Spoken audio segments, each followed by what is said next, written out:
What up, y'all? This is one Mr. Downtown Melo, and you're listening to the Entertainment Report on iHeartRadio, live from Dubai for Thursday, March 6th, 2020, delivering some major stories and trends going on in the world of entertainment and beyond. You can follow the show on Facebook, Twitter, or Instagram. Facebook.com/Entertainment Report with Ray Melo, that's RAYMELO. On Twitter at the Enter Report, or on Instagram at the Entertainment Report. You can listen to the show anytime you want on iHeartRadio. Just go to iHeart.com or your iHeart phone app, search for the Entertainment Report, and it'll take you to the page.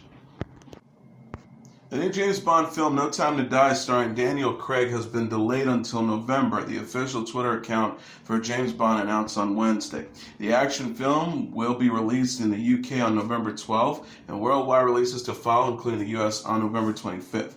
No Time to Die, from director Cary Joji Fukunaga, was originally set to be released on April 3rd in the UK and on April 8th in the US. Craig will be appearing for the last time as Bond in the film. Lashana Lynch, Rami Malek, Leah Seydoux, Christoph Waltz, Ralph Fiennes, Ben Whishaw, and Jeffrey Wright and Naomi Harris also star. Michael G. Wilson and Barbara Broccoli said today that after careful consideration and thorough evaluation of the global theatrical marketplace, the release of No Time to Die will be postponed until November 2020. The announcement comes amid the spread of the contravirus.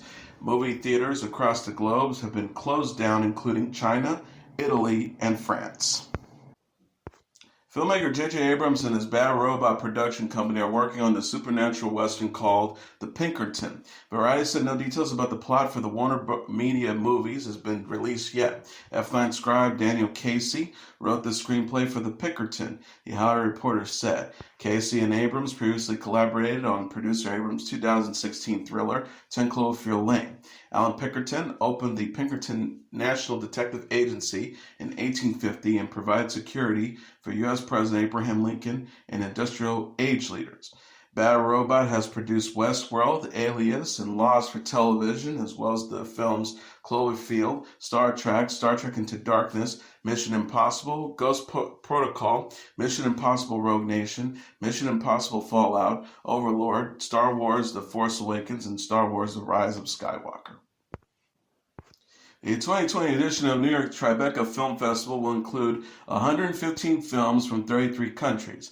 The festival is to kick off April 15th with the screening of the documentary Jimmy Carter Rock and Roll President and live performances by music legends Willie Nelson, Nile Rodgers, and others. The festival is slated to run through April 26. Highlights will include the U.S. premiere of Hugh Jackman's Bad Education, the New York premiere of Pete Davidson's The King of Staten Island, and screen callings for Elizabeth Moss's Shirley, and Call Your Mother starring Bridget Everett, Tig Notaro, and Awkwafina. The Batman director Matt Reeves shared a photo of Robert Pattinson's Batmobile on Twitter Wednesday. Reeves uploaded 3 photos of the car that also features Pattinson in full costume as the Batman. The Batmobile resembles a modified muscular car that has an exposed rear engine.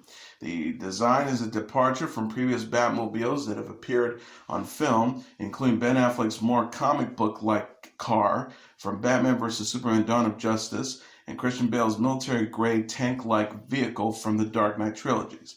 The Batman is set to release on June 25th, 2021. Production on the superhero epic begins in January. Zoe Kravitz stars as Catwoman, Andy Serkis as Alfred Pennyworth, Colin Farrell as the Penguin, Paul Dano as the Riddler, and Jeffrey Wright as Commissioner Gordon. Anthony Mackie appeared on The Late Show with Stephen Colbert and discussed his transition into becoming Captain America in the Marvel Cinematic Universe.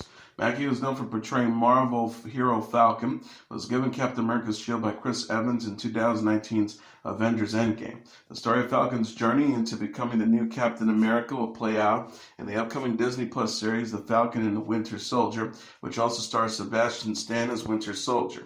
Mackie told Colbert on Tuesday, "We started shooting a few months ago. We're almost done and the shield is in good hands." Mackie also talked about the significance of having a black man portray Captain America. The actor said for Marvel to select a young black man in America to represent the moniker of Captain America is unprecedented. There's nothing that can compare to that. Mackie mentioned that he is moved by the thought of his kids and children of all races seeing a black man as Captain America. Colbert also presented to Mackie comic book artwork of himself as Falcon flying through the air. British actor Maxim Baldry has landed a lead role in Amazon's upcoming The Lord of the Rings series. Deadline and TV Guide reported the casting news. No details were immediately disclosed about the character he will play.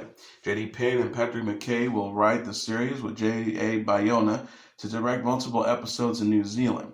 The fantasy drama ensemble will also include Robert Amarillo, Moifed Clark, Owain Arthur, Isaiah Bonatti, Don Bulge, Ismael Cruz Cordova, Eva Herworth, Michaela Kavanagh, Joseph Malley, Tyrone Roof-Fountain, Sophia Nometh Vete, Megan Richards, Dylan Smith, and Charlie Vickers. The Lord of the Rings series is based on the J.R.R. Tolkien book series of the same name, previously adapted by filmmaker Peter Jackson as a trilogy of blockbuster movies. The show, which has been renewed for a second season ahead of its debut, is set in the fictional world of Middle-earth and will take place in the Second Age. Baldry is known for his performances in Years and Years, Hollyoaks, Mr. Bean's Holiday, Doctor Who, and Last Christmas. Netflix is giving a glimpse of the Love is Blind reunion. The streaming service shared a teaser for the episode Tuesday that shows Amber Pike calling out Jessica Batten for her behavior towards Matt Barnett. Barnett had dates with both Pike and Batten during his time on Love is Blind. He ultimately got engaged to and married Pike, while Batten was engaged to Mark Cuevas, but didn't go through with the wedding. In the reunion teaser, Pike confronts Batten for throwing herself at Barnett during their respective engagements. Pike said she initially confronted Barnett, but trusted that he was no longer interested in Batten. Pike told Batten, "As far as I was concerned, that was nothing after the fact. So to see her throw herself at him in Mexico, you're shiesty. You're so fake. Come to my face like we were cool. You're so fake." Pike said she considered Batten a very disingenuous person. Pike added, "I hope seeing this you do grow from it, because that's not what the world needs, is a woman who goes behind people's backs like that. You're engaged to another man you were leading on." Pike said in an interview with People published Tuesday that she and Barnett are still happy and pretty gross. The couple hope to have a second wedding where they can celebrate with more family and friends. Pike said, "I would love to do another wedding. There's no rush on it. We're married now, but at some point." Love is Blind premiered in February. The reunion starts streaming Thursday. Kim Fields has joined the cast of the Netflix upcoming comedy series The Upshaws, which also stars Mike Epps and Wanda Sykes. The Upshaws is a multi-camera comedy that follows a working-class African-American family in Indiana who are struggling to make it work. Fields, best known for starring in the sitcoms The Facts of Life and Living Single, will star as Regina Upshaw, who is the wife of Benny, played by Epps, and the mother of their 3 children. Skaggs will appear as Regina's sister, Lucretia. Regina works in a medical billing at a hospital, while Barry runs a garage, while Lucretia acting as his silent partner. Netflix released on Twitter Wednesday a selfie of Fields and Epps holding up cards showing their roles. Skaggs and Epps are serving as executive producers, with Skaggs also joining Regina Hicks as co-showrunner. The Nordic series Ragnarok is getting a second season on Netflix. The streaming service announced Wednesday on Twitter that it renewed the Norwegian language series for season 2. Netflix wrote, adding a lightning bolt emoji, "Ragnarok season 2 is coming." Netflix also shared character posters featuring David Stakston as Mage, Jonas Strand Gravali as Laura Ritz, Herman Tamararis as Jor, and Teresa Frosted Esber as Saxa. The post reads, "That was only the beginning. Season 2 is coming." Ragnarok is written by Adam Price and produced by the Danish company Sam Productions. The show's first season premiered in January. Ragnarok takes place in the fictional Norwegian town of Edda. The season follows Mage, a teenage boy who learns he is the embodiment of Thor. The character faces off with the Jotulis, a family of frost giants and giantesses posing as humans.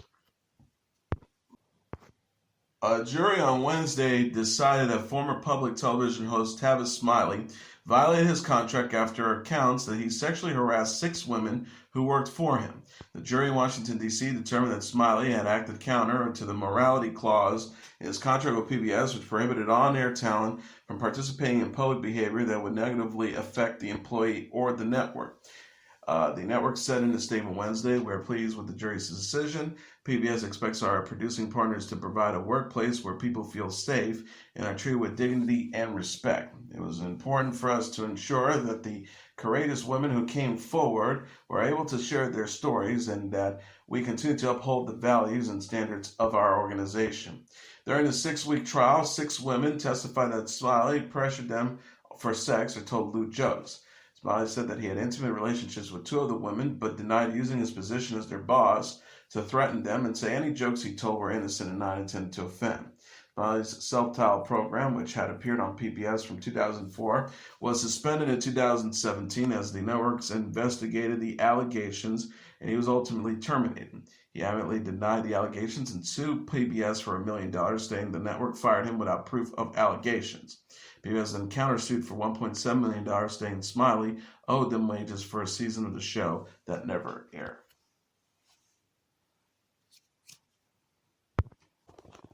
Netflix, along with UN Women, released on Wednesday a collection of films, television shows, and documentaries curated by women in celebration of International Women's Day. The collection will be available all year. It is titled Because She Watched and can be accessed on netflix.com/BecauseSheWatched. Because She Watched celebrates the stories that have inspired the women who inspired the public.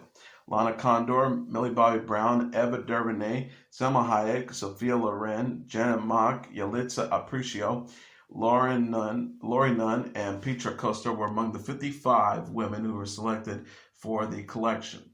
Orange is the New Black, Unbelievable, Sex Education, Followers, Lionheart, and more appear as part of that collection.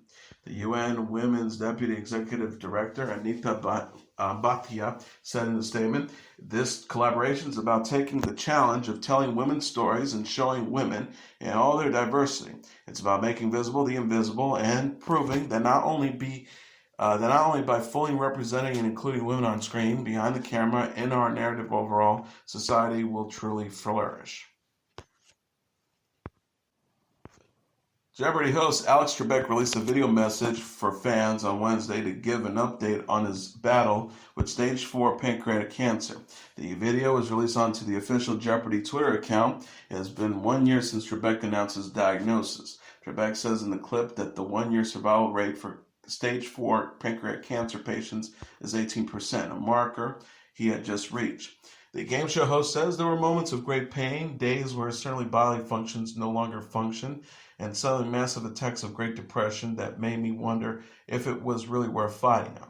The 79-year-old said he pushed those feelings aside to keep fighting for his wife Jean and other cancer patients who look up to him.